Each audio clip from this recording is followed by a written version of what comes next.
اللهم صل على سيدنا محمد وعلى آل سيدنا محمد وبارك وسلم. اللهم صل على سيدنا محمد وعلى آل سيدنا محمد وبارك وسلم. انسان اس دنیا میں اللہ رب العزت کا نائب، اس کا خلیفہ اور اس کی صفات کا مظہر عتم ہے. اللہ رب العزت نے اسے اشرف المخلوقات بنایا.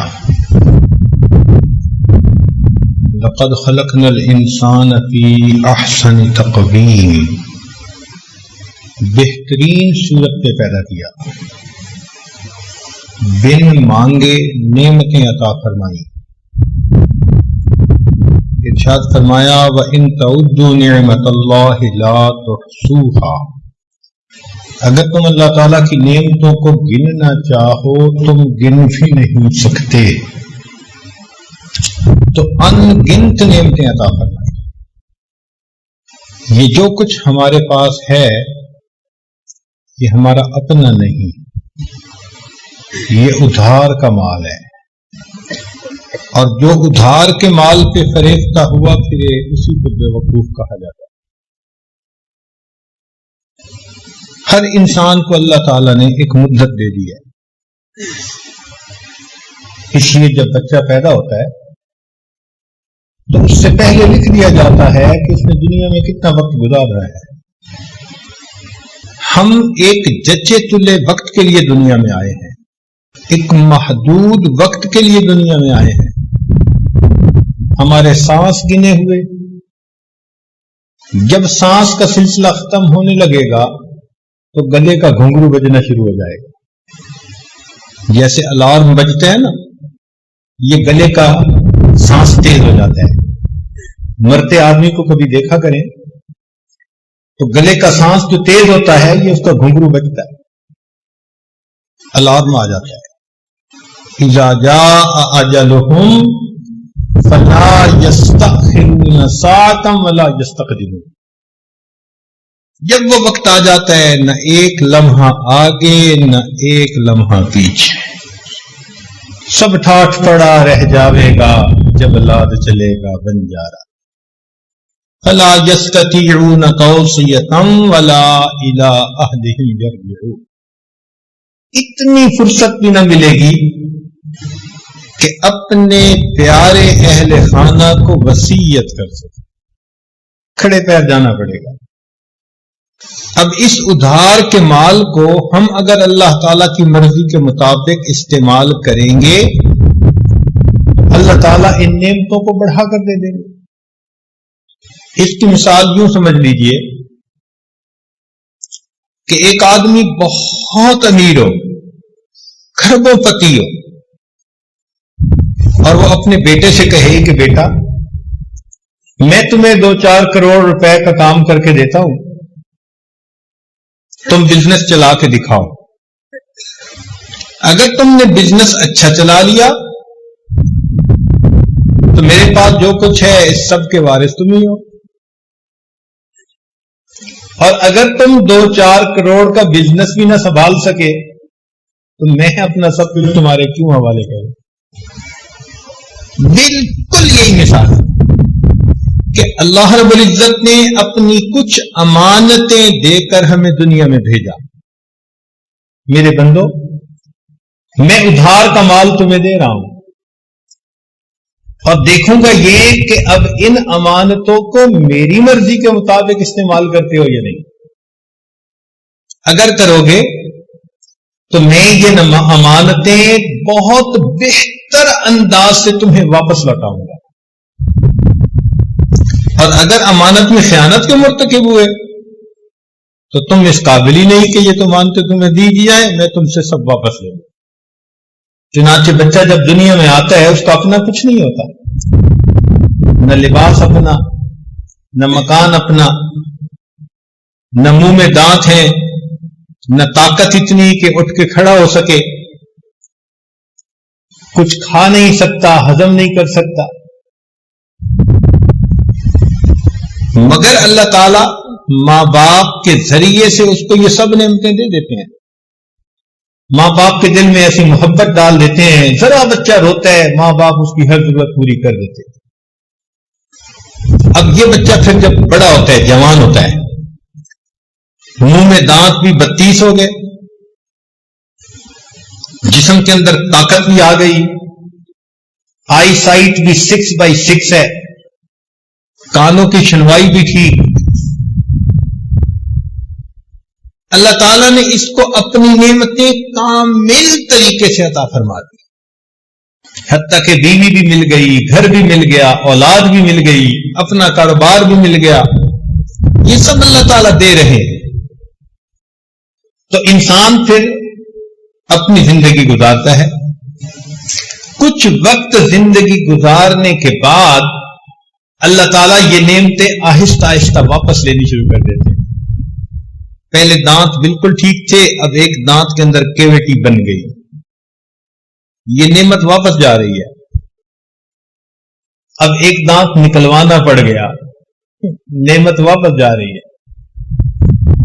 پہلے آواز ٹھیک سنائی دیتی تھی، اب ایک کان میں سے ذرا اونچا سنائی دینے لگا، یہ نعمت واپس جا رہی ہے. پہلے بھائی 6/6، اب ریڈنگ گلاسز لگانے پڑ گئے، یہ نعمت واپس جا رہی ہے. پہلے لکڑ ہضم پتھر ہضم، اب ذرا کھانے میں اونچ نیچ ہو تو ہاضمہ ٹھیک کام نہیں کرتا، یہ نعمت واپس جا رہی ہے. پہلے بال کالے تھے، سفید ہونے شروع ہو گئے، نعمت واپس جا رہی ہے. پہلے انسان کام کرتے تھکتا نہیں تھا، اب سانس چڑھ جاتا ہے، نعمت واپس جا رہی ہے. یہ نعمتیں آہستہ آہستہ اللہ تعالیٰ واپس لیتے لیتے ایک وقت آتا ہے کہ انسان پر موت آ جاتی ہے. موت کیا ہے؟ اللہ تعالیٰ کی تمام نعمتیں واپس لے لینے کا دوسرا نام موت. سب نعمتیں اللہ لے لیتے ہیں، نہ آنکھ کام کر رہی ہے، نہ زبان کر رہی ہے، نہ ہاتھ پاؤں کر رہے ہیں، سب نعمتیں چلی گئی. اب قیامت کے دن اللہ تعالیٰ حساب لیں گے. حساب کا کیا مطلب؟ اللہ تعالیٰ جانچیں گے کہ تم نے ان امانتوں کو ہمارے حکموں کے مطابق استعمال کیا یا من مرضی کرتے پھرے، ہماری ہی نافرمانی میں استعمال کرتے رہے. قیامت کے دن اس کا نام اعمال دیکھیں گے، گواہیاں قائم ہوگی. اگر ثابت ہو گیا کہ یہ نیک بندہ تھا اور اس نے تمام نعمتوں کو اللہ کے حکم کے مطابق استعمال کیا، اللہ تعالیٰ جنت میں بھیجیں گے اور تمام نعمتیں بہتر حالت میں واپس لوٹائیں گے. گھر دیں گے مگر دنیا کی طرح اینٹ گارے کا بنا ہوا نہیں ہوگا، سونے چاندی کی اینٹوں کا اور مشک کا اس کے اندر سیمنٹ استعمال ہوگا. ایک موتی میں سے بنا ہوا، سفید سرخ یاقوت میں سے بنا ہوا گھر، ایسا گھر دیں گے جو کبھی گرے گا نہیں. نہریں ہوں گی، آبشاریں ہوں گی، بہاریں ہوں گی. اللہ تعالیٰ خادم ایسے دیں گے جو دنیا کی ماسیوں کی طرح چوتھے دن چھوڑ کے نہیں بھاگیں گے، ہمیشہ کام کریں گے. پھر اللہ رب العزت ہمیشہ کے لیے جنت دیں گے، کبھی جنت میں سے باہر نہیں نکالیں گے. آنکھ ایسی واپس لوٹائیں گے کہ جو اللہ رب العزت کا دیدار کرنے کی اہلیت رکھتی ہوگی. اللہ اکبر. دنیا میں ٹھیک استعمال کیا اپنی آنکھوں کو، آج اس کا بدلہ اتنی بہترین آنکھیں دی گئیں جو انبیاء کا دیدار کر رہی ہیں، جو نبی علیہ الصلوۃ والسلام کا دیدار کر رہی ہیں، جو اللہ رب العزت کا دیدار کر رہی ہیں. وہ آنکھیں عطا کر دی جائیں، وہ کان عطا کریں گے کہ اللہ رب العزت جنت میں قرآن مجید کی تلاوت کریں گے اور ایمان والے اس تلاوت کو سنیں گے. جوانی دی جائے گی جس کے بعد بڑھاپا نہیں آئے گا. چنانچہ مومن کی عمر جنت میں ہمیشہ 32 سال رہے گی. کہ 32 سال کا نوجوان بھرپور نوجوان ہوتا ہے اور عورت کی عمر 18 سال رہے گی، کہ 18 سال کی نوجوان لڑکی اپنے حسن و جمال میں سب سے زیادہ بہترین ہوتی ہے۔ ایسی عمر ہمیشہ رہے گی، من پسند کا حسن دیں گے، ایسا ہاضمہ دیں گے کہ لذت لینے کے لیے کھائیں گے، پیٹ بھرنے کے لیے نہیں کھائیں گے، کھا کھا کے تھک جائیں گے، ایک ڈکار آئے گی، کھانا ہضم ہو جائے گا، پھر دوبارہ کھائیں گے، پکانے کی تکلیف نہیں دیں گے۔ اب جب جی چاہے گا ایک بادل آئے گا، دسترخوان لگے گا، پلیٹیں لگے گی، پکے بھنے ہوئے اس میں کھانے دے دیے جائیں۔ میرے بندو، تمہارا کام فقط انجوائے کرنا ہے۔ تم نے دنیا میں صبر کیا، تم نے دنیا میں امانت میں خیانت نہیں کی، تم نے ان نعمتوں کو ہمارے حکموں کے مطابق استعمال کیا، تم اس بات کے اہل ہو، تمہیں سجتی ہے یہ بات کہ ہم دنیا میں یہ نعمتیں تمہیں اور بہتر بنا کر۔ کیسی وہ جگہ ہوگی؟ حدیث پاک میں آتا ہے کہ ایک جگہ ہوگی، ایمان والے وہاں جائیں گے اور ان کو اپنی من پسند کا حسن عطا کیا جائے گا۔ اللہ اکبر! آج تو جو چہرہ اللہ نے بنا دیا اس کو بدل نہیں نہ سکتے۔ آنکھیں گول ہیں، بادامی نہیں بن سکتی، بادامی ہیں، گول نہیں بن سکتی۔ چہرے کا جو کمپلیکشن ہے وہ بدل نہیں سکتا۔ عورتیں زیادہ سے زیادہ اوپر کچھ لیپ چڑھا دیتی ہیں، مگر اس سے شکل تو نہیں نہ بدل جاتی، نقش نین تو وہی رہتے ہیں۔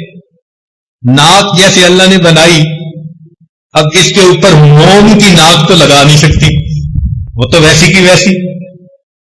مگر جنت میں جیسا حسن چاہیں گی، امیجنری بیوٹی، خیالی حسن اس کو عطا کر دیا جائے گا۔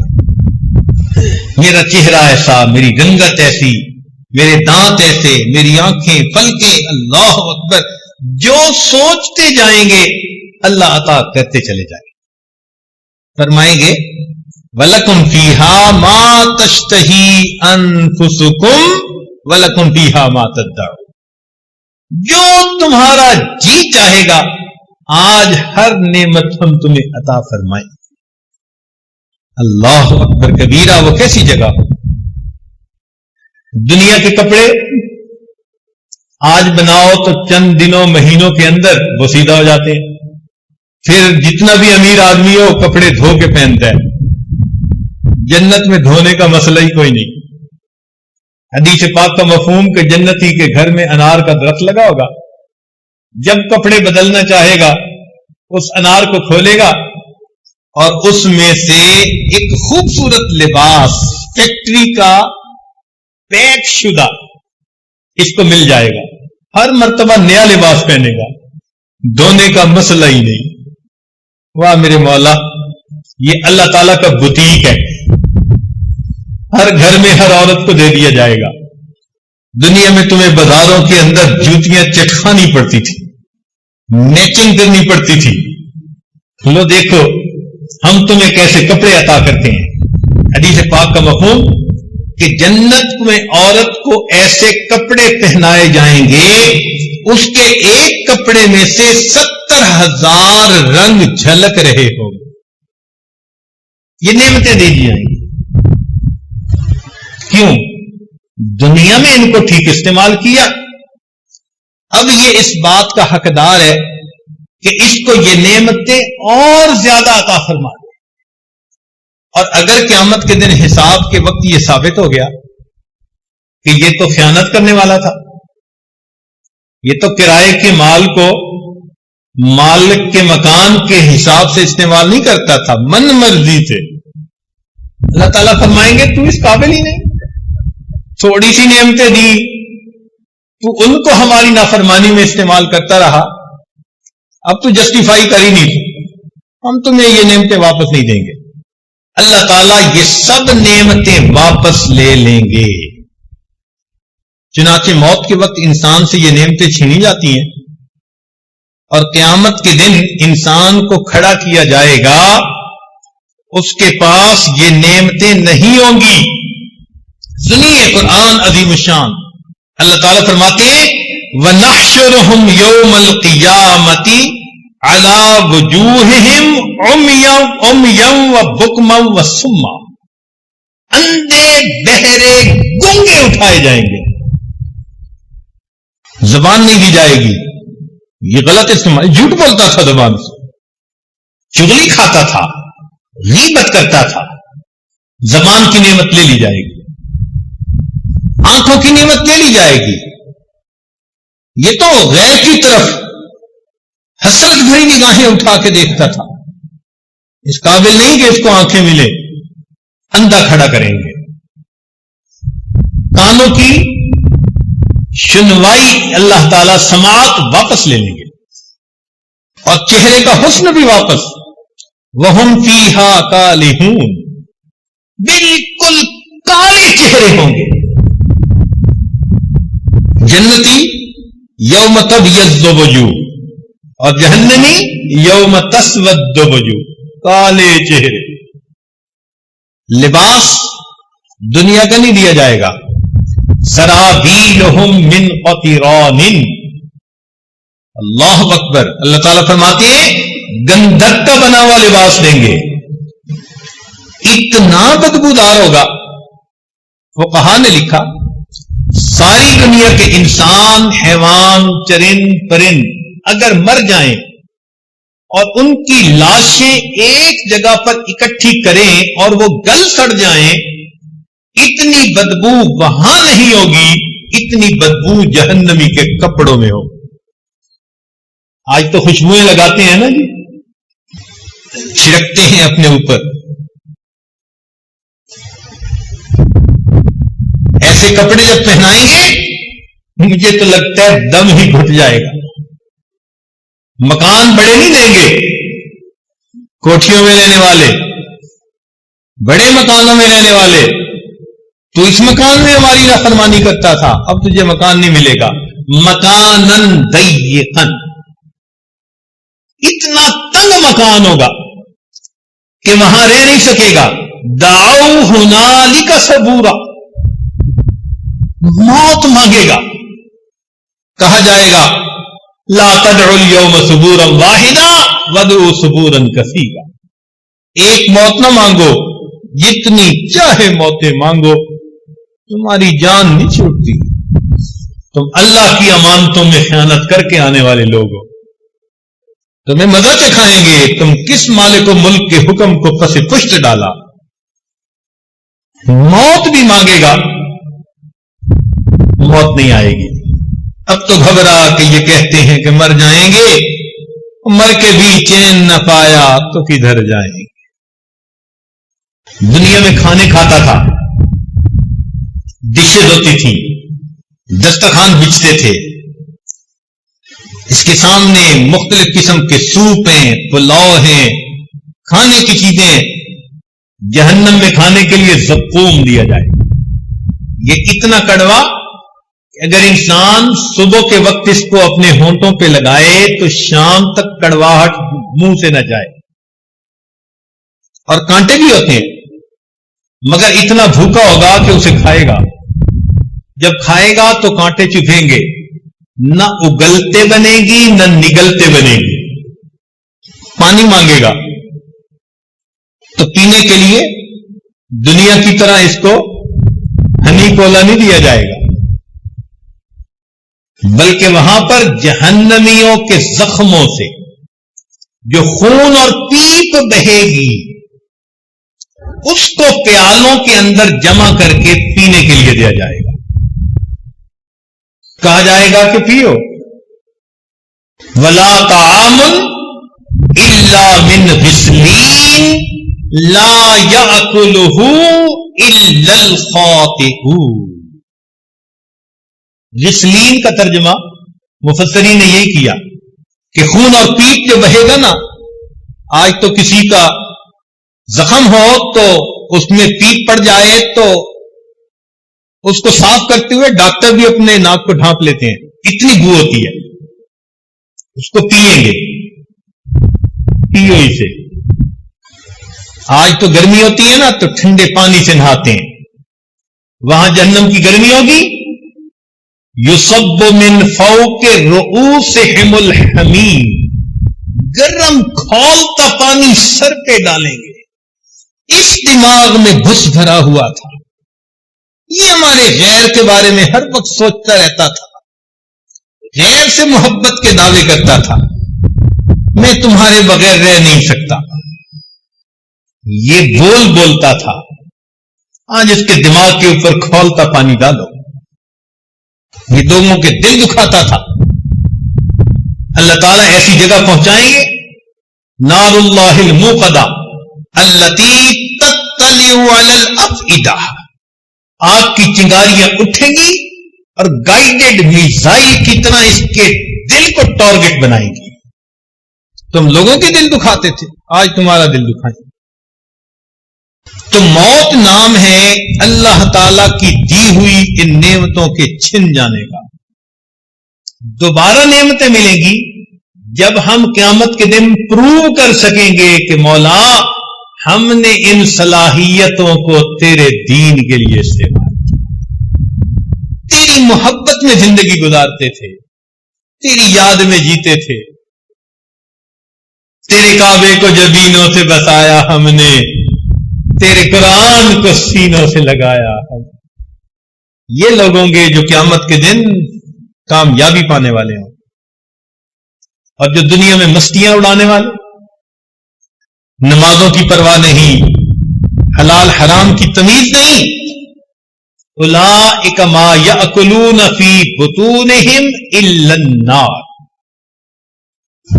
اب سوچنے کی بات یہ ہے کہ ہمیں اللہ تعالی کی ان نعمتوں کو آئندہ اللہ تعالی کے حکموں کے مطابق استعمال کریں۔ اگر غلط استعمال کریں گے تو ہم ڈسکوالیفائی ہو جائیں گے، خود ہی ڈسکوالیفائی ہو جائیں گے، ہم ان نعمتوں کے قابل ہی نہیں ہیں۔ کوالیفائی کرنے کے لیے ان نعمتوں کو اللہ کے حکموں کے مطابق استعمال کیجیے۔ آپ ذرا غور کریں، اگر یہ نعمتیں اللہ رب العزت ہمیں نہ دیتے تو ہم کیسے زندگی گزار پاتے؟ ذرا اس آدمی سے پوچھئے جس کو اللہ رب العزت نے آنکھیں نہیں دی۔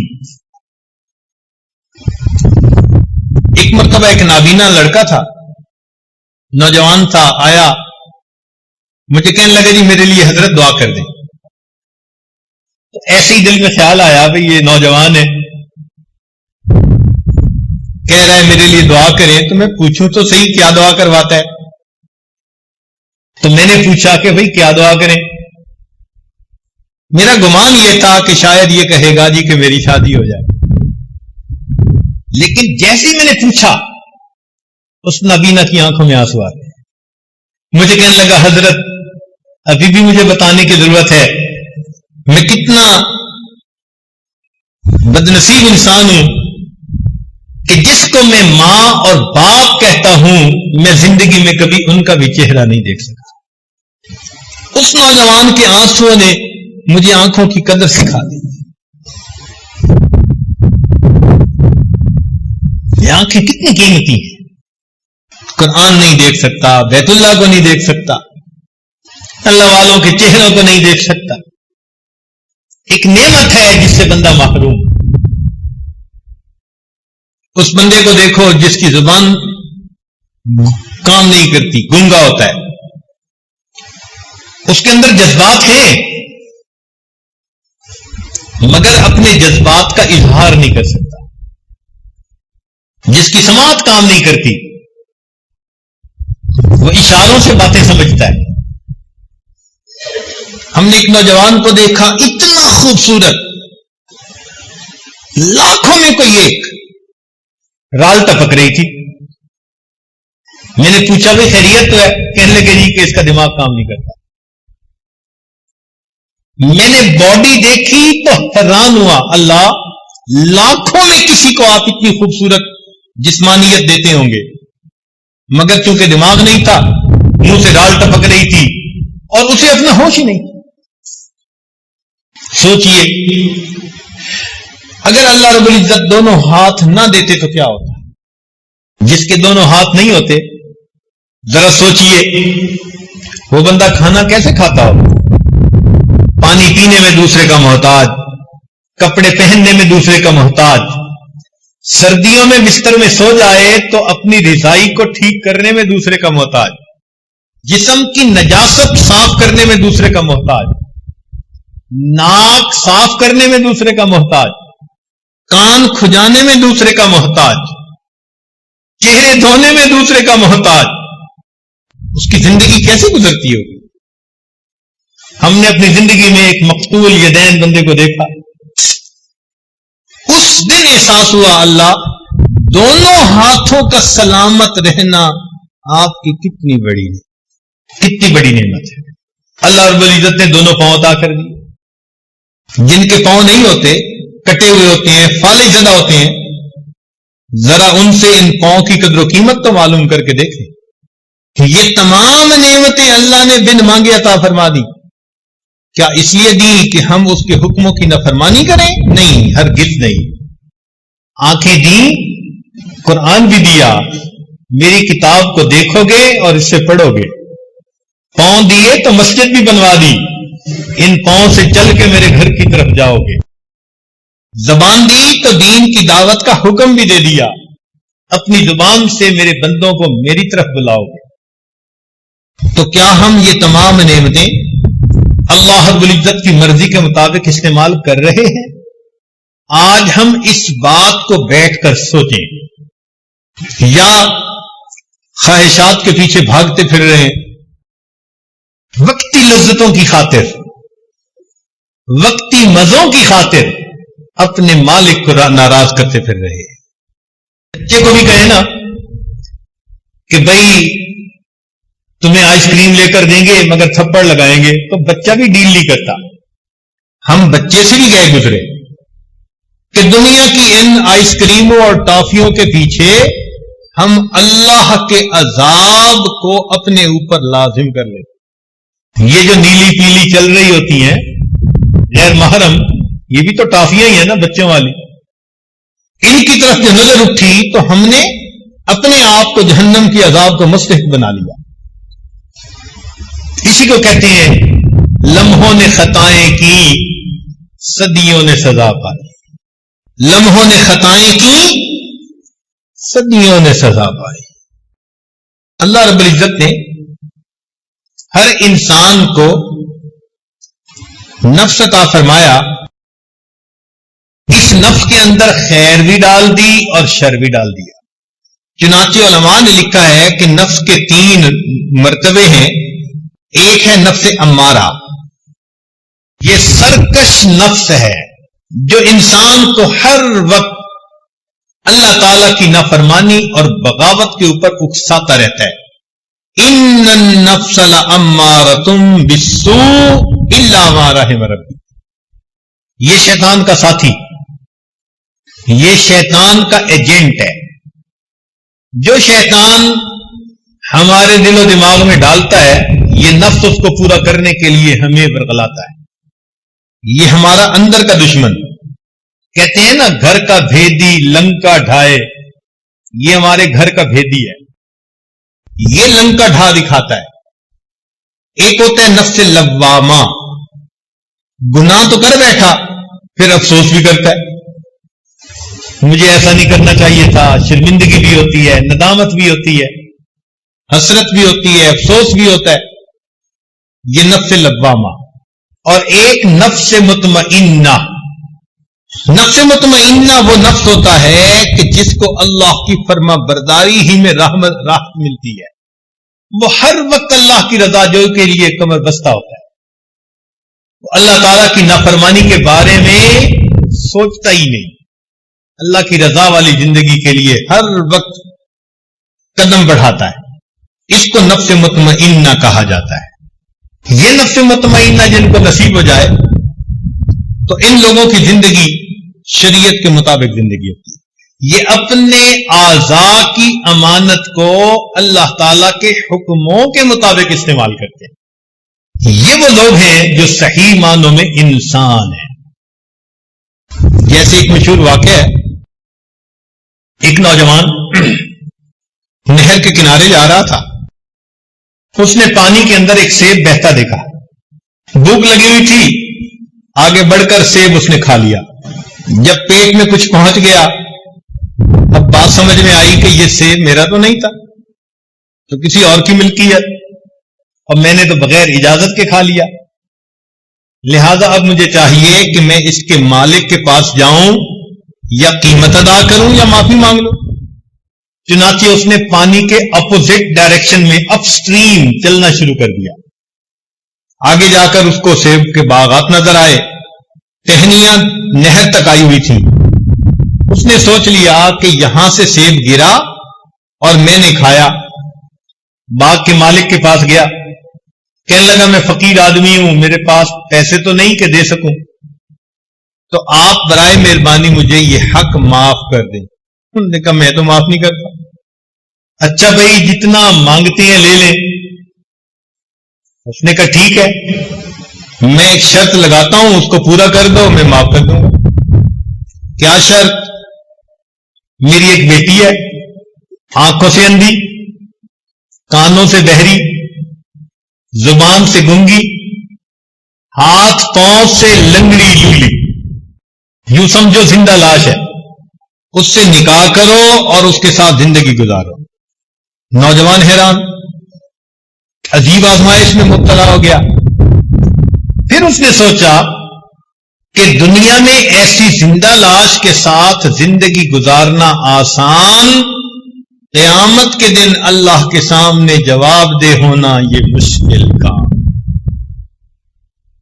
دن طے ہو گیا، نکاح ہو گیا۔ جب بیوی کے پاس گیا تو دیکھا کہ وہ صحیح سالم خوبصورت ہنستی بولتی نوجوان لڑکی۔ اگلے دن سسر سے ملاقات ہوئی۔ اس نے کہا بتاؤ بھائی کہ آپ نے مہمان کو کیسے پایا؟ کہنے لگا جی کہ آپ نے تو کہا تھا کہ وہ گنگی ہے، بہری ہے، اندھی ہے، لولی لنگڑی ہے۔ اس نے کہا سنو، میری ایک ہی بیٹی تھی، میں نے اس کو دین پڑھایا، قرآن کی حافظہ، حدیث کی عالمہ بنایا۔ اب میں چاہتا تھا کہ اس کا میں نکاح ایسے بندے سے کروں کہ جس کے دل میں اللہ کا خوف ہو، تقویٰ ہو جس میں۔ جب تم ایک سیب کی خاطر مجھ سے معافی مانگنے آئے تو میں نے ڈیسیژن لیا کہ اس نوجوان کے دل میں اللہ کا بڑا خوف ہے، اور جس کے دل میں اللہ کا خوف ہو وہی بیویوں کے حقوق ادا کر سکتا ہے۔ اس لیے میں نے کہا، اس نے کہا مگر آپ نے جو بیٹی کے بارے میں بتایا وہ چیزیں تو ٹھیک نہیں تھی۔ اس نے کہا دیکھو، میں نے کہا تھا کہ یہ بکماء اللسان ہے، اس لیے کہ اس نے کبھی غیر محرم سے کوئی بات ہی نہیں کی۔ یہ امیاء العینین ہے، اس لیے کہ غیر محرم کی طرف اس نے کبھی آنکھ اٹھا کے نہیں دیکھی۔ میں نے کہا یہ سماء الاذنین ہے، اس نے کبھی غیر محرم کی شر والی باتیں ہی نہیں سنی۔ میں نے کہا یہ کسیحۃ القدمین ہے، اس کے دونوں پاؤں فالج زدہ، اس لیے کہ میری اجازت کے بغیر گھر سے کبھی نکلی ہی نہیں۔ ایسے بھی تو لوگ زندگی گزار گئے۔ یہ ہے صحیح معنوں میں انسان کہ جن کے جسم کا ایک ایک عضو اللہ رب العزت کی رضا کے مطابق استعمال ہوتا ہے۔ عبداللہ مبارک رحمۃ اللہ کو ایک عورت ملی جو ہر بات کے جواب میں اللہ کے قرآن کی آیت پڑھتی تھی۔ امام ربانی مجدد ثانی رحمۃ اللہ علیہ فرماتے ہیں اس امت میں ایسے بھی لوگ گزرے ہیں کہ ان کے گناہ لکھنے والے فرشتے کو 20 سال تک کوئی گناہ لکھنے کا موقع ہی نہیں ملا۔ یہ صحیح معنوں میں انسان ہے جن کا ہر عمل اللہ تعالی کی مرضی کے مطابق، ان کے ہر عمل پر ان کے سینے میں نور بھر دیا جاتا ہے۔ یہ ایمان کا نور، اعمال کا نور، یہ قیامت کے دن ان کے کام آئے گا۔ اس نور کے ساتھ پھر یہ لوگ زندگی گزارتے ہیں۔ افمن کان میتا فَأَحْيَيْنَاهُ وَجَعَلْنَا لَهُ نُورًا يَمْشِي بِهِ فِي النَّاسِ. اللہ تعالیٰ ان کو ایک نور عطا فرما دیتے ہیں، اس نور کے ساتھ وہ اللہ کے بندوں میں دین کا کام کر رہے ہوتے. ایک جگہ فرمایا أَفَمَنْ شَرَحَ اللَّهُ صَدْرَهُ لِلْإِسْلَامِ فَهُوَ عَلَى نُورٍ مِّن رَبِّهِ. دیکھا، آخر وہ جس کے سینے کو ہم نے اسلام کے لیے کھول دیا وہ اللہ کی طرف سے ایک نور پر ہوتا ہے. یہدی اللہ لنورہ من یشاء، اللہ جس کو چاہتا ہے اپنی نور کی طرف رہنمائی عطا فرمائے. اللہ تعالیٰ فرماتے ہیں اپنے پیارے محبوب صلی اللہ علیہ وسلم کو، ما کنت تدری ما الکتاب ولا الایمان ولکن جعلناہ نور نہدی بہ من نشاء من عبادہ. اس نور سے کاش کہ ہمارا بھی سینہ بھر جاتا. یہ نور قیامت کے دن کام آئے گا. چنانچہ اللہ تعالیٰ فرماتے ہیں یوم لا یخزی اللہ النبی والذین آمنوا معہ یسعی نورہم بین ایدیہم وبایمانہم. قیامت کے دن ایمان والے جب کھڑے ہوں گے تو ہر طرف گھپ اندھیرا ہوگا، ہر بندے کے سر پہ اس کے ایمان کی اعمال کا نور ہوگا اور اس روشنی میں وہ اپنا راستہ دیکھ. یہ ایمان کا نور ہوگا. پھر منافق مرد لوگ جو ہوں گے، عورتیں ہوں گے، وہ اس وقت ایمان والوں سے کہیں گے نقتبس من نورکم، اپنی اس روشنی سے ہمیں بھی ذرا راستہ دیکھنے دو. قیل ارجعوا وراءکم فالتمسوا نورا، انہیں کہا جائے گا کہ جاؤ واپس، یہ نور تو دنیا سے ملا کرتا. اس لیے ایمان والے کہتے ہیں ربنا اتمم لنا نورنا، اللہ ہمارے اس ایمان کے نور کو مکمل کر دی. آج ہم میں سے کتنے ہیں جو اس نور کی حفاظت کے لیے فکر مند ہیں؟ بعض اوقات واز سنتے ہیں، نصیحت سنتے ہیں، مراقبہ کرتے ہیں، دل میں نور آتا ہے مگر باہر نکل کر ایک آنکھ غلط اٹھائی سارے نور کی بتی کو گل کر بیٹھے. ہمیں احساس ہی نہیں ہوتا ہمارے اندر کا نور بجھا کہ نہیں، الا ماشاء اللہ. تو ہمیں اگر اس کی فکر لگ جائے تو ہم نافرمانی کرتے ہوئے ڈریں کہ ایسا نہ ہو کہ میرے اندر کی جلی ہوئی بتی ہی بجھ جائے. اس لیے اللہ تعالیٰ قیامت کے دن انسان سے اس کے الگ الگ اعضاء کے بارے میں پوچھیں گے. فرمایا ان السمع والبصر والفؤاد کل اولئک کان عنہ مسئولا. سماعت، بصارت اور دل سب کے بارے میں پوچھا جائے گا. ہمارے اکابر دعائیں مانگتے تھے اللہ ہمیں ان لوگوں میں سے بنا دے الذین یستمعون القول فیتبعون احسنا، جو بات کو سنتے ہیں اور بہتر انداز سے اس پر عمل کرتے ہیں، بہتر انداز سے اس پر عمل کرتے ہیں. علماء نے لکھا ہے ایک ہے انسان کی ظاہری شکل، ایک ہے انسان کی اصلی شکل. وہ جو اصلی شکل ہے نا وہ اس کے اعمال کے حساب سے ہوگی. جیسا گناہ کرتا ہوگا اندر کی شکل ویسی ہوگی. جیسے فرمایا نا کہ اولئک کالانعام بل ھم اضل، یہ جانوروں سے بھی بدتر اولئک ھم الغافلون. کیوں کہ جانور تین طرح کے ہوتے ہیں. ایک شیر ہے، چیتا ہے، اس کو جب بھوک لگتی ہے تو وہ دوسرے کو کاٹ کھاتا ہے. پیٹ بھرا ہوتا ہے پھر اس کے اوپر چوہا چڑھ کے ناچے اسے پرواہ نہیں ہوتی. دوسری طرح کے جانور گائے، بھینس، بکری، یہ خود تکلیف اٹھا لیتے ہیں مگر اپنی خاطر دوسرے کو تکلیف نہیں دیتے. مثال کے طور پر آپ گائے کو 2 دن بھوکا رکھیں تو یہ دوسری گائے کو ٹکرے نہیں مارنی شروع کر دے گی یا کسی دوسری گائے کو چبانا نہیں شروع کر دے گی. نہیں کھانا ملا برداشت کر لے گی، کھائے گی تو ہمیشہ سبزہ ہی کھائے گی. اپنی بھی ضرورت ہے پھر بھی دوسرے کو نقصان نہیں دے رہی. اور تیسرے جانور جیسے کہ سانپ اور بچھو. بچھو کے بارے میں مشہور ہے کہ یہ ہر چیز کو کاٹتا ہے. آپ ذرا اس کو کبھی غور سے دیکھیں. یہ دیوار کے ساتھ ہوگا تو دیوار کو ڈنگ مارنے کی کوشش کرے گا. چارپائی کے ساتھ ہوگا تو اس کے پائے کو ڈنگ مارے گا. یہ جس چیز کے قریب ہوتا ہے اسی کو ڈنگ لگاتا ہے. بندے کے قریب ہو تو بندے کو ڈنگ لگاتا ہے. یہ ایسا منوس کہ اس نے نبی علیہ السلام کو بھی کاٹا. اللہ کے محبوب صلی اللہ علیہ وسلم نے فرمایا کہ یہ کتنا نامعقول ہے, نمازی اور غیر نمازی میں فرق ہی نہیں کرتا. اندھا جو ہے, بچھو کی آنکھیں نہیں ہوتی اور سانپ کے پاؤں نہیں ہوتے. اب بتائیں کہ بچھو جب کاٹتا ہے کسی کو تو کون سا اس کو بھوک اتر جاتی ہے یا اس کی پیاس بجھ جاتی ہے؟ اس کو کوئی فائدہ نہیں ہوتا, مگر دوسرے کو تڑپا دیتا ہے. یہ جانوروں میں سے سب سے بدترین قسم کا جاندار. اللہ تعالیٰ فرماتے ہیں کہ یہ لوگ جانور ہیں, بل ہم عدل, جانوروں سے بھی بدتر ہیں. اولئک هم الغافلون, یہ غفلت میں زندگی گزارنے والے. انسان جب بگڑتا ہے تو جانوروں سے بھی پرے پار ہو جاتا ہے. سنورتا ہے تو فرشتوں کو بھی پیچھے چھوڑ جاتا ہے, بگڑتا ہے تو جانوروں سے بھی پرے پار ہو جاتا ہے. حضرت اکبر ثانی رحمۃ اللہ نے لکھا ہے کہ جیسے یہ اعمال بندہ کرتا ہے اس کی باطنی شکل بالکل اسی حیوان کی مانند ہوتی ہے.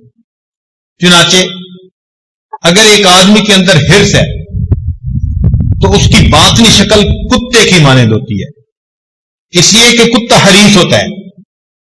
کہیں بیل مرا پڑا ہو اور کتا پہنچ جائے تو وہ اس بیل پہ دوسرے کتے کو نہیں آنے دے گا.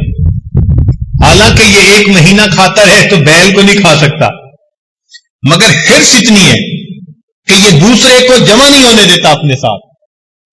تو جو بندہ حریص ہو باطن میں اس کی شکل کتے کی مانند, جو بندہ جانتا ہو پھر عمل نہ کرے اس کی شکل گدھے کی مانند. کمثل الحمار یحمل اسفارا. اللہ تعالیٰ نے بتلا دیا کہ گدھے ہیں جن کے اوپر کتابیں لادی ہوئی, بوجھ لاد دیا, تو بے عمل انسان گدھے کی مانند. اور فرمایا کہ جو بے حیا ہوتا ہے وہ انسان باطنی طور پر سور کی مانند, اس لیے کہ سور ایک بے حیا جانور ہے. اور جو مکار ہوتا ہے تو باطن میں اس کی شکل بندر کی مانند. بندر میں بڑی عیاری ہوتی ہے. قوم یہود نے بھی عیاری کی تھی نا. اللہ تعالیٰ نے یوم سبت میں مچھلیوں کا شکار منع کر دیا. انہوں نے دریا کے کناروں پہ گڑھے بنا لیے, مچھلیوں کو گڑھے میں لے لیتے اور دوسرے دن پکڑ لیتے. انہوں نے اللہ کے حکم کو مسخ کر دیا. اللہ نے جواب میں فرمایا قلنا لہم کونوا قردۃ خاسئین, ہو جاؤ پھٹکارے ہوئے بندر. یہ باطن کی شکلیں ہیں جو اعمال کی طرح ہیں. اب اللہ جانے کہ ہماری باطن کی شکل کیا ہے. ظاہر کو تو سجا کے آ بیٹھتے ہیں نا مسجد میں, تیل لگا لیا, خوشبوئیں لگا لی, نہا دھو لیا, مگر یہ تو چہرہ ہم نے سجا لیا نا. جس کو دنیا دیکھتی ہے وہ چہرہ جسے پروردگار دیکھتے ہیں وہ پتہ نہیں انسان والا ہے یا حیوان والا. حضرت شاہ ولی مدد علی رحمۃ اللہ کے والد کا نام تھا عبد الرحیم رحمۃ اللہ علیہ. بہت بزرگ بندے تھے. تو ان کے دور میں دہلی میں ایک مجذوبہ عورت تھی, مگر وہ ایسے کھلے عام پھرتی تھی, نہ چہرہ ڈھانپتی تھی نہ سر ڈھانپتی تھی. اس کو لوگ منع بھی کرتے تھے, وہ سنتی نہیں تھی کسی کی. لوگ کہتے تھے پاگل ہے, بے وقوف ہے, دیوانی ہے, چھوڑو پرے. بڑی مدت کے بعد ایک جگہ وہ کھڑی تھی کہ شاہ ولی اللہ مدد علی رحمۃ اللہ کے والد ادھر سے گزر پڑے. جیسے اس عورت نے دیکھا وہ بھاگی اور کسی کی اس نے چادر اٹھائی اور اپنے آپ کو چادر میں لپیٹ لیا, چھپ گئی چادر میں. جب وہ چلے گئے تو یہ پھر اسی طرح چادر سے نکل کے باہر آ گئے. لوگوں نے کہا حیا کر کہ اس بندے کو جاتے دیکھ کے تو بڑے لپٹ گئی اور اب پھر رہی ہے. اس مجذوبہ نے کہا کہ مجھے میرے پروردگار نے انسانوں سے پردہ کرنے کا حکم دیا. بڑی مدت کے بعد آج انسان دیکھا. یہ جو بازار میں ہے کتے بلے خنزیر، ان سے میں کیا پردہ کروں. بالکل یہی واقعہ حضرت شاہ عبد العزیز رحمۃ اللہ علیہ کے ساتھ پیش آیا. یہ حضرت شاہ ولی اللہ محدث دہلوی رحمۃ اللہ علیہ کے جانشین ان کے بیٹے تھے، بہت بڑے عالم تھے. چنانچہ آخری عمر میں گھر میں مسجد ایک بنائی ہوئی تھی جس کو مسجد بیت کہتے ہیں، وہیں پر جماعت سے نماز پڑھ لیتے تھے. جمعہ کی نماز کے لیے جامع مسجد دہلی میں جا کے نماز پڑھتے تھے. اب جو مریدین ان کے دل مچلتے ہیں کہ ہم اپنے شیخ کا دیدار کریں، وہ پورا ہفتہ تڑپتے اور بیچارے جمعہ کے دن آ جاتے وقت سے پہلے، اور حضرت نے گھر سے مسجد میں جانا ہوتا تھا، اس راستے میں دونوں طرف کھڑے ہو جاتے. حضرت جمعہ پڑھنے کے لیے نکلتے تو ایک بڑے میاں بڈھے صاحب ساتھ ہوتے جو خادم تھے آپ کے، اور حضرت جیسے ہی نکلتے سر پہ ایک رومال ڈال لیتے. اس رومال کی وجہ سے وہ کھڑے ہوئے لوگوں کو درشن بھی نصیب نہ ہوتا. وہ بڑے مایوس ہوتے کہ ہفتے کا ایک دن اتنا انتظار اور محبوب گزر بھی گئی، مگر انہوں نے اپنے چہرے کو رومال سے ہی چھپا لیا. تو کسی نے ان کے خادم بڑے میاں کو کہہ دیا. تو وہ بڈھے صاحب جو تھے وہ کہنے لگے حضرت یہ بھی عجیب بات ہے، ایک تو ہفتے کے بعد گھر سے نکلے اور اگر لوگ انتظار میں کھڑے ہوئے تو چہرے کو رومال سے چھپاویں. تو جب اس نے یہ پوچھا نا تو حضرت نے اپنا رومال اس بڈھے کے سر پر ڈال دیا. کہتے ہیں جیسے سر پہ ڈالا وہ چیخ اٹھا. حضرت نے رومال ہٹا لیا. لوگوں نے پوچھا تجھے کیا ہوا؟ کہنے لگا جیسے ہی میرے سر پر رومال ڈالا گیا مجھے یوں لگا کہ بازار انسانوں سے نہیں بلکہ جانوروں سے بھرا ہوا. شاہ صاحب نے پھر اسے بات سمجھائی کہ دیکھو میں جب باہر نکلتا ہوں مجھے ان کی اصلی شکلیں نظر آتی ہیں کشف کی نظر میں، اس کو میں نہیں دیکھنا چاہتا، اس لیے میں اپنے رومال کو درمیان میں آڑ بنا لیتا ہوں. ہو بہو اسی قسم کا واقعہ حضرت مولانا احمد علی لاہوری رحمۃ اللہ کے ساتھ پیش آیا. وہ اپنے درس قرآن میں سنایا کرتے تھے. فرماتے تھے کہ میں ایک دفعہ بازار میں جا رہا تھا، ایک مجذوب ملا، مجھے دیکھ کر پوچھتا ہے احمد علی انسان کہاں بستے ہیں؟ میں نے دیکھا بازار بھرا ہوا. میں نے کہا حضرت یہ انسان ہی تو ہیں. جیسے میں نے کہا انہوں نے ایک بڑی عجیب سی نظر مجمع پہ ڈال کے کہا کہ یہ سب انسان ہیں. وہ کہتے ہیں کہ جب انہوں نے کہا نا یہ سب انسان ہیں تو اس بات کا میرے دل پر ایسا اثر ہوا کہ مجھے بازار کتے بلے خنزیر کے ساتھ بھرا ہوا لگا. جب میری کیفیت ختم ہوئی تو وہ اللہ والے جا چکے تھے. حضرت اپنے درس قرآن میں حضرت لاہوری رحمۃ اللہ یہ واقعہ سناتے اور یہ واقعہ سنا کر پھر فرماتے تھے کہ لوگوں مالک تو سب کا ایک، مالک تو سب کا ایک، مالک کا کوئی ایک. مالک تو سب کا ایک، مالک کا کوئی ایک، ہزاروں میں نہ ملے گا لاکھوں میں کوئی دیکھ. تو معلوم نہیں اندر کی شکل کیا بنا لی ہم. لیکن آج ہم اگر سچی توبہ کر لیں تو ہم پھر انسان والی شکل میں آ سکتے ہیں. جسم کے اعضاء کو اللہ رب العزت کے حکموں کے مطابق استعمال کرنا شروع کر دیں. چنانچہ قیامت کے دن انسان کے گناہوں پر 8 گواہ ہوں گے. مختصر طور پر 4 گواہ کہہ دیتے ہیں، لیکن اگر تفصیل اس کی میں جائیں تو قیامت کے دن ہر انسان کے گناہ پر کتنے گواہ ہوں گے؟ 8 گناہ ہوں گے. گواہوں کے نام بھی گنوا دیں یا آگے چلیں؟ سنیے گناہوں کے نام کیا کیا، ان گواہوں کے نام کیا ہیں اور ان کی تفصیل کیا ہے. سب سے پہلے قیامت کے دن انسان کے گناہوں پر گواہ انسان کا وقت، زمان.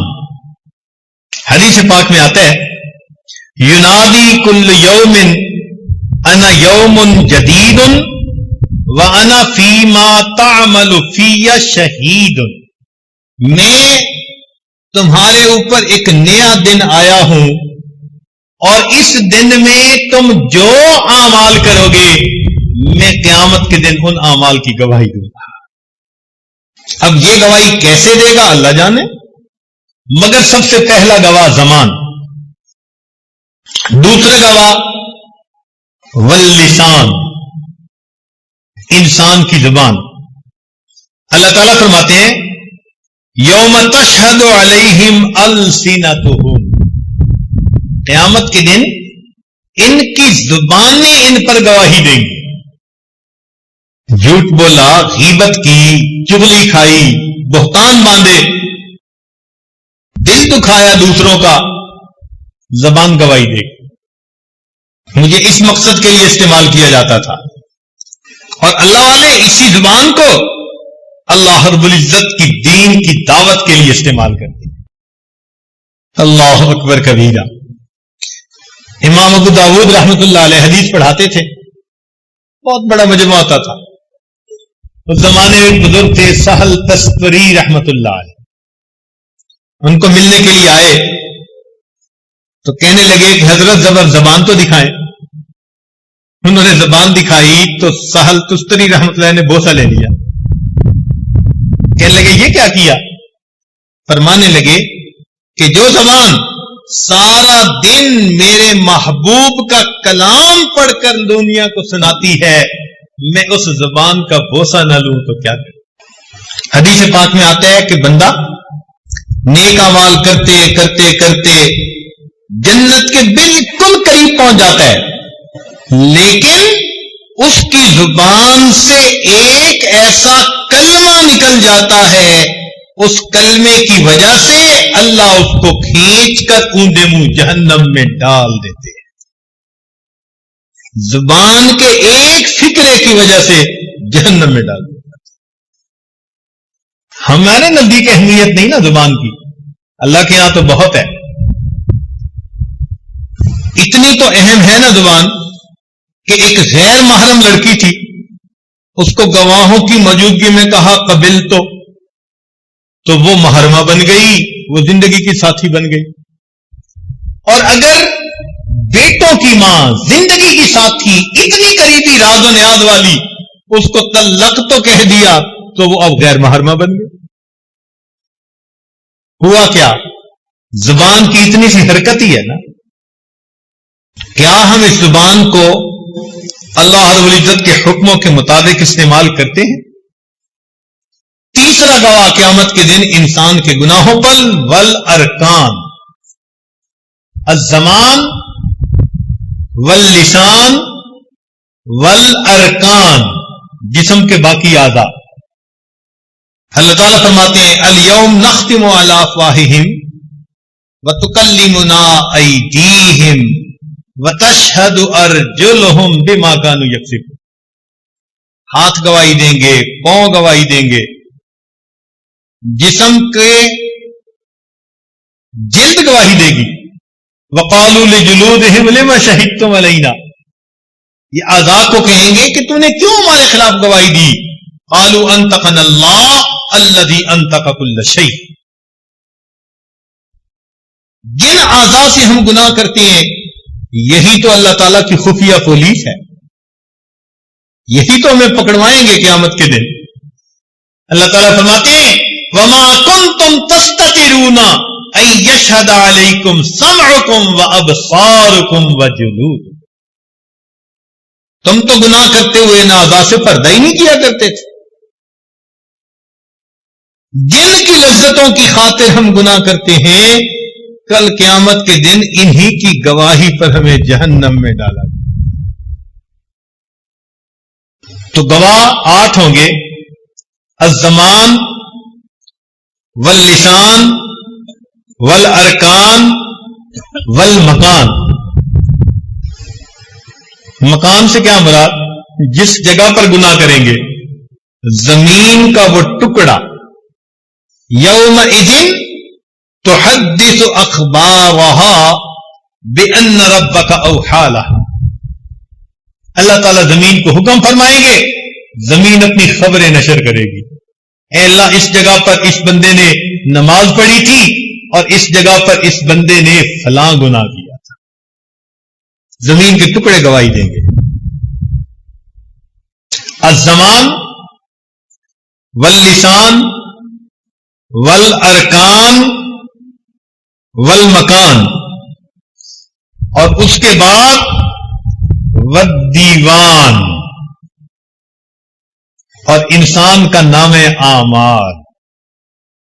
جب انسان اپنے نام اعمال کو دیکھے گا نا، کہے گا یا ویلتنا ما لہذا الکتاب، ہماری بدبختی، یہ کیسا نام کتاب ہے، لا یغادر صغیرۃ ولا کبیرۃ الا احصاها، کوئی چھوٹا بڑا مال ایسا نہیں جو اس میں درد نہ کر دیا گیا ہو۔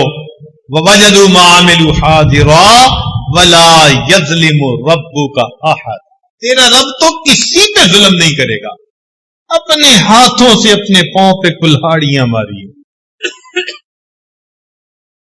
یہ کھیتی بوئی ہوگی جو ان کو کاٹنی پڑے گی۔ اور اگلا گواہ والملکان، اور 2 فرشتے، ان علیکم لحافظین کراما کاتبین یعلمون ما تفعلون۔ چلیں یہاں تک تو گواہی جو تھی سو تھی، ایک گواہی اور بھی ہوگی، 7ویں گواہی، اور وہ کہتے ہوئے بھی دل ڈرتا ہے، دل کانپتا ہے۔ کیا؟ وہ گواہ ہوں گے نبی الانس والجان، نبی علیہ السلام بھی گواہی دیں۔ سنیے قرآن عظیم شان، اللہ تعالیٰ فرماتے ہیں فَكَيْفَ إِذَا جِئْنَا مِن كُلِّ أُمَّةٍ بِشَهِيدٍ وَجِئْنَا بِكَ عَلَى هَؤُلَاءِ شَهِيدًا۔ ہمارے اعمال نبی علیہ السلام کو پیش کیے جاتے ہیں، اللہ کے نبی بھی گواہی دیں گے، جنہوں نے بخشش کروانی ہے، جنہوں نے شفاعت کرنی ہے، ہم ان کا بھی دل دکھاتے ہیں۔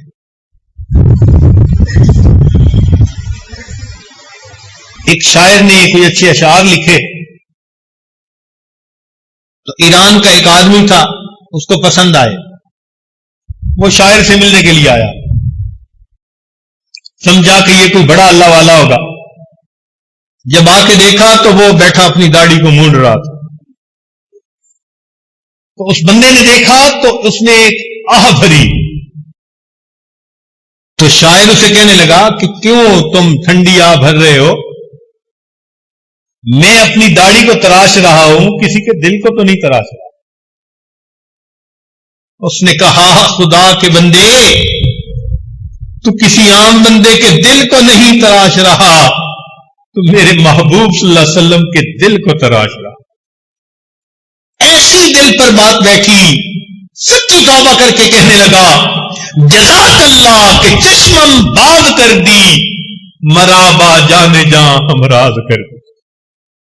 تجھے اللہ جزا دے کہ تو نے میری آنکھیں کھول دی اور تو نے مجھے میرے جان جاں سے ملا دیا۔ تو یہ جو گناہ ہم کرتے ہیں نا، اللہ رب العزت کے محبوب کو پیش کیے جاتے ہیں، اعمال پیش ہوتے ہیں، اللہ کے محبوب کیا سوچتے ہوں گے، انہوں نے میرے تہجد کے آنسوؤں کی کوئی قدر نہیں، میں ان کی خاطر راتوں کو روتا تھا، اللہ سے مانگتا تھا۔ کلمہ پڑھنے والے، میری محبت کے دعوے کرنے والے، یہ تنہائیوں میں شیطان کے ساتھی بنتے ہیں، اللہ رب العزت کے حکموں کی نافرمانی کرتے ہیں۔ ہمیں توبہ کرنی چاہیے، ہم نے آج تک اللہ کے محبوب صلی اللہ علیہ وسلم کو کتنی اذیت پہنچائی. اور 8واں گواہ جس کو کہتے ہوئے اور زیادہ ڈر لگتا ہے، 7 گواہ الزمان واللسان والارکان والملکان والمکان والدیوان اور نبی الانس والجان اور آخری گواہ الرحمن. اللہ رب العزت خود بھی گواہ ہو. سنیے قرآن عظیم الشان، اللہ تعالیٰ ارشاد فرماتے ہیں وَلَا تَعْمَلُونَ مِنْ عَمَلٍ إِلَّا كُنَّا عَلَيْكُمْ شُهُودًا. تم جو بھی عمل کرتے ہو ہم تمہارے اوپر گواہ ہوتے ہیں.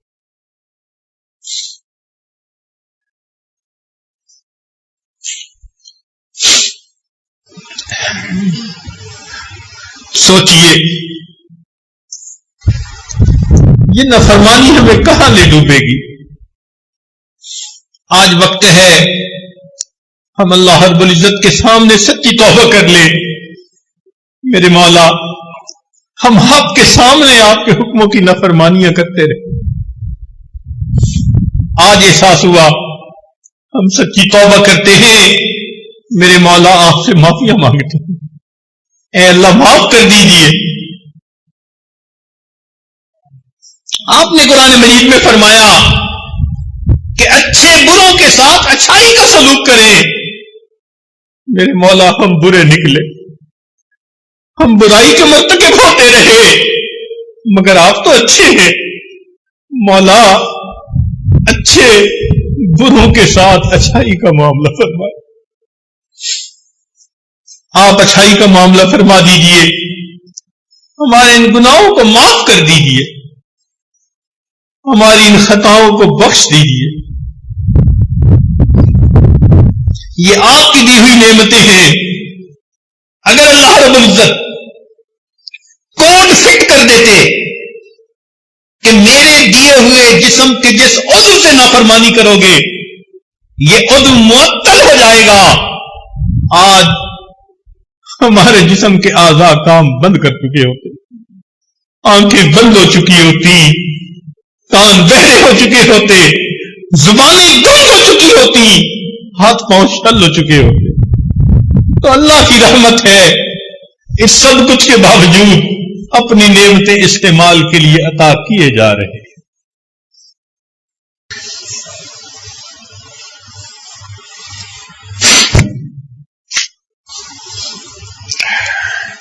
تو ہمیں چاہیے کہ ہم اپنے گناہوں سے سچی توبہ کر کے آئندہ گناہ کے موقعوں سے بچنے کی کوشش کریں.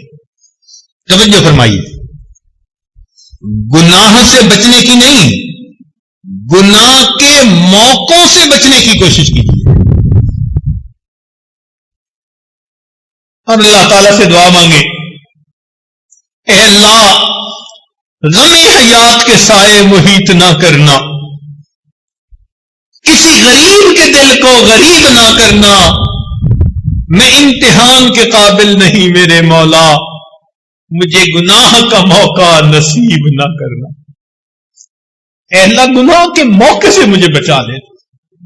میں آزمائش کے قابل نہیں، میں امتحان کے قابل نہیں. پھسلنے والے ہیں، گرنے والے ہیں، میرے مولا ہمیں گرنے پھسلنے سے بچا لیجیے.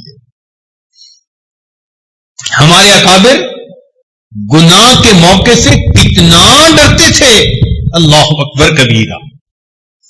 حیران ہو جاتے ہیں. ابو ہریرہ رضی اللہ تعالیٰ عنہ جنہوں نے نبی علیہ السلام کی سب سے زیادہ احادیث کی روایت کی،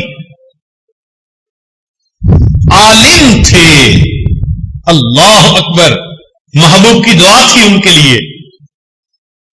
وہ دعا مانگتے تھے اپنے بڑھاپے میں، بال سفید، جسم نحیف ہو گیا، کمزور ہو گیا. دعا کیا مانگتے تھے؟ اللہم انی اعوذ بکا من ان ازنی و اسرک. اے اللہ میں آپ کی پناہ مانگتا ہوں کہ میں زنا کروں یا چوری کروں. بڑھاپے میں یہ دعا مانگتے تھے. قیل لہو، انہیں کہا گیا کابورا سنک، آپ کی اتنی بڑھاپے کی عمر ہو گئی، وانت صاحب رسول اللہ، اور آپ رسول اللہ صلی اللہ علیہ وسلم کے صحابی ہیں. اتخاف علی نفسک، کیا آپ اپنے نفس سے اب بھی ڈرتے ہیں؟ من الزنا والسرقہ، آپ زنا کر لیں گے یا چوری کر بیٹھیں گے؟ قال، انہوں نے جواب میں فرمایا کیف آمن علی نفسی، میں اپنے نفس پر کیسے بھروسہ کر سکتا ہوں؟ وابلیس حی، جبکہ شیطان ابھی زندہ ہے. شیطان زندہ ہے، میں اپنے نفس پہ کیسے بھروسہ کروں؟ یہ ہمارے اکابر کا حال تھا. اتنا وہ ڈرتے اور گھبراتے تھے. کیف آمن علی نفسی وابلیس حی، شیطان زندہ ہے، میں اپنے نفس کے اوپر کیسے بھروسہ کر سکتا ہوں؟ اس لیے یہ وہ لوگ تھے کہ جن کے اعضاء اللہ رب العزت کی فرما برداری میں استعمال ہوتے تھے، ان کے دل نور سے بھرے ہوتے تھے، اللہ کی محبت سے ان کے دل لبریز ہوتے تھے. اسی لیے وہ ایک نوجوان کا واقعہ جو مالک ابن دینار رحمت اللہ علیہ کے سامنے منا کے میدان میں اپنے آپ کو اللہ کے حضور پیش کرتا ہے، اور پیش کرتے ہوئے کیا کہتے ہیں؟ اللہ، سب لوگ جانور قربان کریں گے، میں فقیر ہوں، اتنے پیسے نہیں کہ میں جانور خرید کے قربان کروں. اے اللہ، ہذہ نفسی یا ربی فتقبلھا منی، میری جان حاضر ہے، قبول کر لے. یہ کہہ کر کلمہ پڑھا اور اپنی جان آفری کے سپرد کر. یہ وہ لوگ ہوتے ہیں جو اللہ رب العزت سے اتنی محبت کرنے والے. اس لیے سیدنا عمار ابن یاسر اللہ عنہ فرمایا کرتے تھے، اے اللہ، اگر مجھے معلوم ہوتا کہ اس پہاڑ سے گرانے پر آپ راضی ہو جائیں گے تو میں اپنے آپ کو پہاڑ سے گرا دیتا. اگر میں جانتا آگ میں کود جانے پر آپ راضی ہو جائیں گے میں آگ میں چھلانگ لگا دیتا. اللہ، اگر میں جانتا سمندر میں گر پڑنے پر آپ راضی ہو جائیں گے تو میں سمندر میں بھی جو ہے وہ چھلانگ لگا دیتا. اے اللہ، انی ارید وجہک، میں تو فقط آپ کی رضا چاہتا ہوں اور اسی رضا کے لیے زندگی گزار رہا. ہم اللہ رب العزت کی رضا کے لیے زندگی گزاریں. چنانچہ ابو العباس میں عطا فرماتے ہیں کہ میں جنید بغدادی کو ملنے گیا اور ان کے اوپر آخری وقت تھا. میں نے جا کے سلام کر دیا. اب سلام کا جواب دینا بھی واجب ہوتا ہے. تو کہتے ہیں کہ میں نے دیکھا کہ انہوں نے تھوڑے توقف سے مجھے جواب دیا اور پھر کہنے لگے کہ میں ورد میں مشغول تھا، اس لیے جواب دینے میں مجھے ذرا دیر ہوئی. بس اتنا کہہ کر خود اپنا چہرہ قبلے کی طرف کر لیا، کلمہ پڑھا اور میری آنکھوں کے سامنے ان کی روح پرواز کر گئی. آخری وقت تک ان کی یہ حالت ہوتی ہے. پیر ننھے میاں بھوپالی، ان کی بیٹی کا نام حفصہ تھا، ان پر آخری وقت کی کیفیت تھی تو وہ یکسوئی سے لیٹے ہوئے تھے. 3 سال کی بچی ان کے پاس آئی، ساتھ لیٹ گئی. ابو نے بات نہ کی تو سینے پہ چڑھ گئی. اب ابو کی آنکھیں کھولتی ہے، ابو باتیں کرو، ابو بات نہیں کرتے تو چھوٹی بچی خفا ہو گئی. دوسرے کمرے میں جا کے رونے لگ گئی. ماں نے پوچھا بیٹی کیوں روتی ہو؟ کہنے لگی کہ ابو نے مجھ سے بولنا چھوڑ دیا اور میں نے ابو سے کاٹی کر لی، میں ابو سے نہیں بولتی. وہ اسے پیار کر کے لے آئی، چلو آؤ میں تمہاری ابو سے سلو کروا دیتی. اس نے لا کے بچی کو قریب بٹھایا اور اپنے میاں سے کہا کہ دیکھیں بچی آپ سے روٹھ گئی ہے، آپ حفصہ کو پلیز منا لیں۔ تو جب یہ الفاظ کہے انہوں نے آنکھ کھولی اور پوچھنے لگے کون سی حفصہ اور کیسی حفصہ؟ ہم نے تو اپنے یار کو منا لیا، لا الہ الا اللہ محمد الرسول اللہ، کلمہ پڑھا اور ان کی روح پرواز کریں۔ جنہوں نے اللہ کی فرما برداری کی ہوتی ہے وہ پھر آخری وقت میں کہتے ہیں کون سی حفصہ اور کیسی حفصہ، ہم نے اپنے یار کو منا لیا۔ کاش کہ ہم بھی اپنے یار کو منا لیتے، اپنے پروردگار کو منا لیتے۔ اس کا طریقہ یہی ہے کہ زندگی میں جو گناہ اب تک کر چکے ان گناہوں کی اپنے اللہ سے معافی مانگے۔ وہ بڑا کریم پروردگار ہے، جو بندہ بھی گناہوں سے معافی مانگتا ہے اللہ رب العزت گناہوں کو معاف فرما دیتا۔ اس لیے شاعر نے کہا اے اللہ کیف ادعوک وانا عاصم، کیسے دعا مانگوں میں تو بڑا گناہگار ہوں۔ اور پھر کہا وکیف لا ادعوک وانت کریم، اللہ میں کیسے دعا نہ مانگوں جبکہ آپ اتنے قریب۔ اسی لیے کہنے والے نے کہا وفدت علی کریم بغیر زاد، میں کریم کے دروازے پہ آیا ہوں سامان سفر پاس نہیں۔ من الاعمال والقلب السلیم، نہ اعمال ہے نہ سنورا ہوا دل ہے۔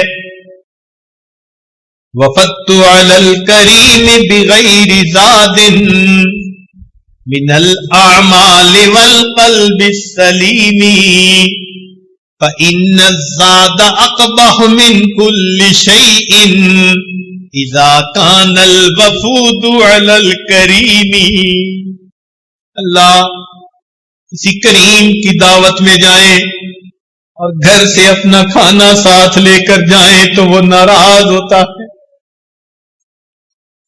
اللہ آپ کریم ہیں، سامان سفر نہیں لا سکے لیکن اتنی دل میں امید ضرور ہے کہ کریم کے دروازے پہ آئے ہیں۔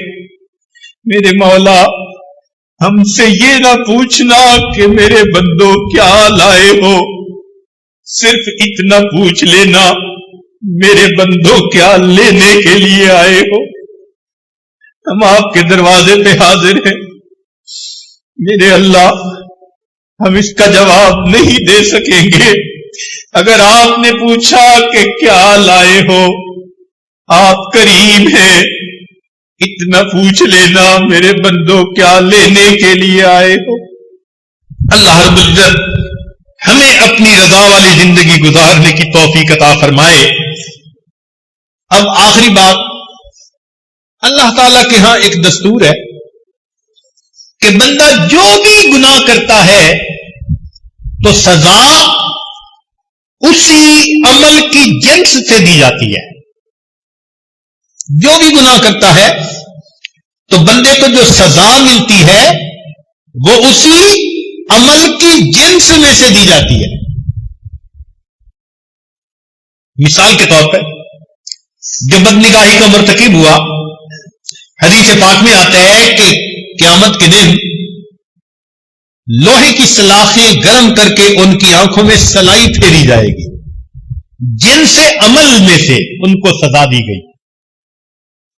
اور اس کے اوپر آپ سوچتے چلے جائیے، یہاں بھی یہی کہ جو انسان اپنے اعضاء کو اللہ رب العزت کے حکموں کے خلاف استعمال کرے گا، اللہ تعالیٰ بھی سزا جن سے عمل میں سے دیں گے۔ کیا کہ قیامت کے دن کھڑا کریں گے، آنکھوں کی بینائی نہیں ہوگی، کانوں کی سنوائی نہیں ہوگی، اور پاؤں سے بندہ فالج زدہ ہوگا۔ کیا فرمایا؟ وَنَحْشُرُهُمْ يَوْمَ الْقِيَامَةِ، علی وجوہہم عمیا وبکما وصما، اندھا ہوگا، بہرا ہوگا، گنگا ہوگا، مگر یہ بھی ساتھ کہہ دیا علی وجوہہم۔ تو مفسرین نے لکھا اس کا ترجمہ یہ ہے یہ اللہ کے حکموں کو الٹ دیتا تھا، آج اللہ اس کو الٹ دیں گے، یہ بندہ سر زمین پر ہوگا، پاؤں اوپر ہوں گے، سر کے بل چلتا ہوا اللہ کے سامنے مجرم بنا کے پیش کیا جائے، الٹا پیش کیا جائے۔ تو میرے اعضاء کو حکموں کے خلاف استعمال کرتا تھا، ہم نے بھی تیرے جسم کے چلنے کی ترتیب بدل دی، سر کے بل چل کے آ، علی وجوہہم، سر کے بل چل کے جائے گا۔ آج وقت ہے اللہ رب العزت کے سامنے اپنے گناہوں کی سچی معافی مانگ لیجئے، کتنی بڑی ذلت ہوگی، اللہ کے محبوب ہوں گے، انبیاء، صدیقین، صالحین، شہداء ہوں گے، اور اس مجمع میں اگر ہم سر کے بل الٹے چل رہے ہوں گے، یہ کون صاحب ہے؟ یہ طالب علم صاحب ہے۔ یہ کون ہے؟ یہ صوفی صاحب ہے۔ الٹے چل کے آ رہے ہیں جی، اللہ کے حکموں کو الٹ دیا کرتے۔ آج ہم اللہ رب العزت کے حکموں کی عظمت کو سیکھ لیں، قیامت کے دن ہمیں ذلت سے اللہ تعالیٰ بچائے گے۔ فرمایا یوم لا یخزی اللہ النبی والذین آمنوا معہ، قیامت کے دن اللہ تعالیٰ اپنے نبی علیہ السلام کو اور جو ایمان والے ان کے ساتھ ہوں گے ان کے ساتھ نے ذلیل و رسوا نہیں۔ نبی علیہ السلام کے سامنے ہم کیسے حاضر ہوں گے؟ دعا کیجئے کہ رب کریم ہمیں آنے والے وقت میں نیکوکاری کی زندگی نصیب فرمائے اور گناہوں سے ہمیں محفوظ فرمائے۔ وآخر دعوانا ان الحمد للہ رب العالمین۔